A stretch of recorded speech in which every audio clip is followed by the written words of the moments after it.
Against the backdrop of flashy TV screens and futuristic cars, it's hard for a company to make an impression with a smart walking stick. But the Dring Smart Cane from French startup Novin made its mark at CES this year. The company wants to bring the centuries-old mobility tool into the digital age with motion sensors.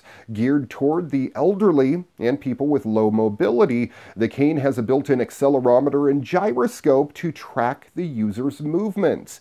In addition to movement sensors, the Smart Cane also has an alert system that connects directly to the GSM network.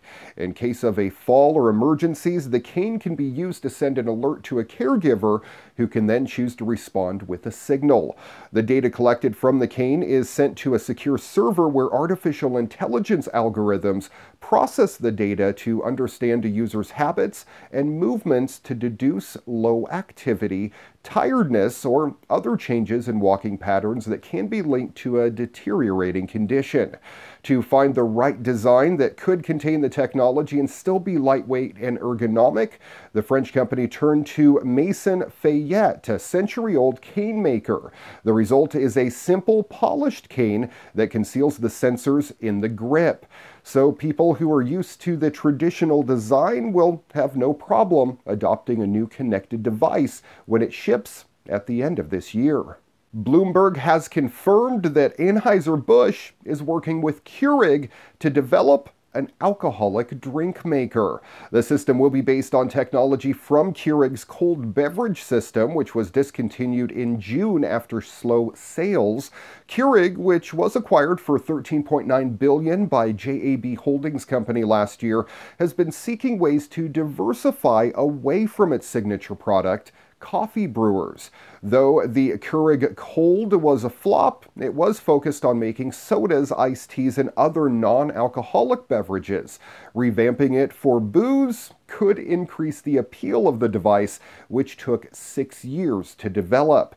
Coca-Cola, which once owned 17% of Keurig, had backed the Keurig Cold, but the cola giant sold its stake when JAB acquired the brewer maker.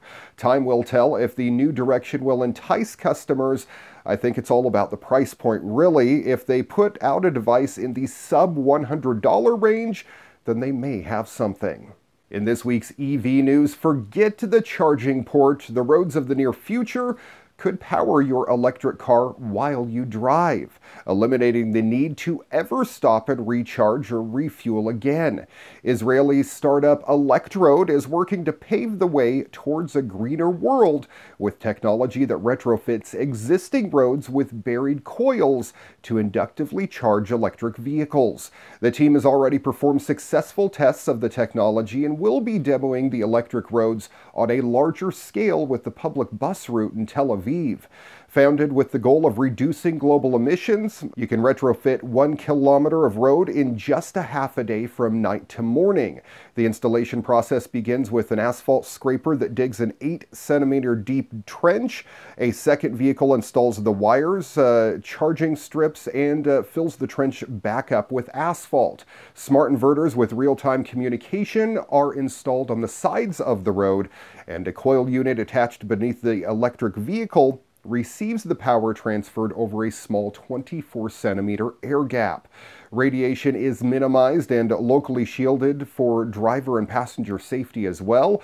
Electrode plans to focus on public transport first before opening the platform up to private transit. The startup successfully tested their technology with an electric bus 5 months ago in Tel Aviv and opened 20 meters of retrofitted electric road outside their lab. Soon, the company will test out the technology on a public electric bus with a set route in Tel Aviv.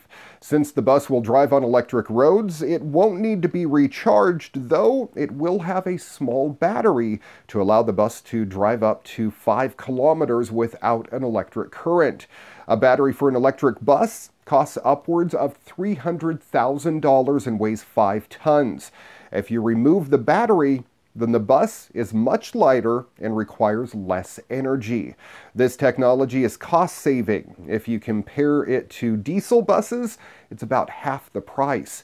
If you just start with public transport, it will save money, and then you can open it up to taxis, trams, and eventually even the Teslas of the world. And from my hometown of Wenatchee, Washington in the States, parking enforcement in the area is going high-tech. The police department's old three-wheeled cart broke down and was no longer worth maintaining, so the department studied different options and decided a high-tech solution was the future.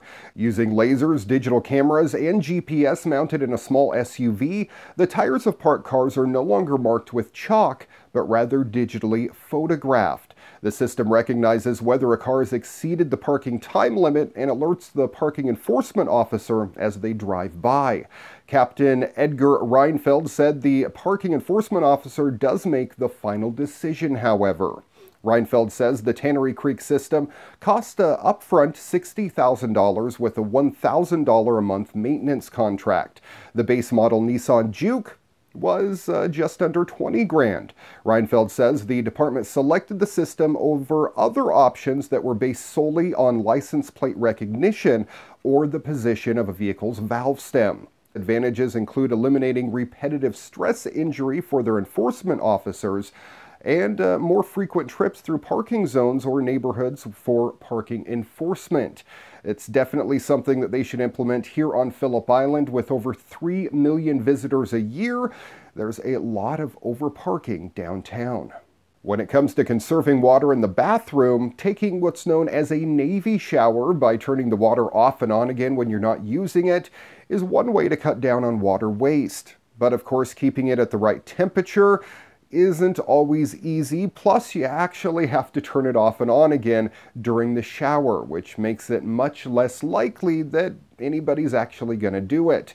One of the key elements of getting more people to regularly choose smarter, greener options is to make the more sustainable choice as simple and as frictionless as possible. It becomes easier for more people to conserve resources without adding a whole lot of extra work to our lives. OASense aims to do just that with the smart shower head, and it's offered as a drop-in replacement for your standard fixture. OASense essentially takes what virtually every modern public restroom faucet does, which is use the sensor to identify when a person is actively using it, and applies it to the shower. The showerer sets the temperature and pressure of the shower as usual, but then instead of having to shut off the water manually when it's not actively being used, you simply step out from under the shower and OASense pauses the flow automatically. When ready to rinse, the user just steps back under the shower head and OASense turns the flow back on again immediately at the same pressure and the same temperature as before, allowing for an easier reduction in water consumption in the shower. OASense is currently on Kickstarter. It fits a standard water supply pipe and is powered by 4 AA batteries with an estimated life of about a year. It also has a switch to allow for a bypass of the sensing mode on demand if it's required. Backers of the campaign can choose from 5 different colors with a pledge of $175 US.